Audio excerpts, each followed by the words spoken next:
Ay, naku, Coral. Hindi. Hindi ko dapat siya maisip. Dapat hindi ko siya iniisip. Mali to. Mali, mali, mali. Kailangan mawala ka sa isip ko. Ayoko.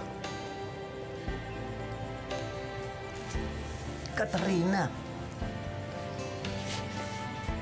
hindi ka ba makatulog? May gumugulo ba sa isip mo? Lola, hindi siya mawala sa isip ko eh. Sino? Si Pogi ba yan? Si Yago?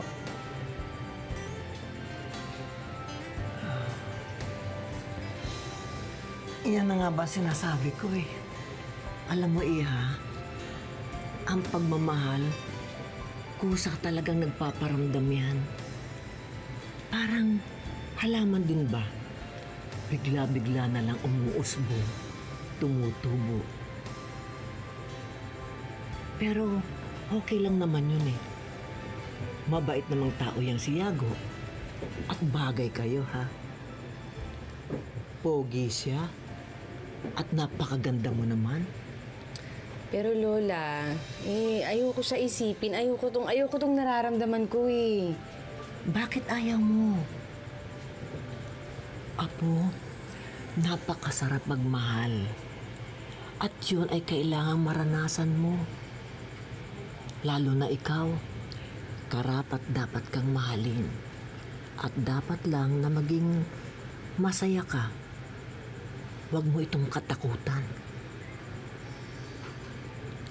La, magiging masaya lang po kung makakaganti po ako kay Fernando. Isa pa, di pa po ako handa magmahal. Makakasira lang si Yago sa mga plano ko. Ayoko siya isipin. Apo, hanggang kailan mo ba paninindigan yung mga plano mo, ha? Nagbabago ang panahon. Gusto ko sanang matuto kang makalimot sa nakaraan. Baka naman kasi makaapekto yan sa pag-aaral mo, sa kinabukasan mo, at sa buhay mo ngayon. Matuto ka sana. Kalimutan mo na ang lahat. Maging masaya ka naman, Katarina. Magiging hadlang sa akin si Yago. Sa mga plano ko, sa ayoko to, La. Di pa ako handang umibig.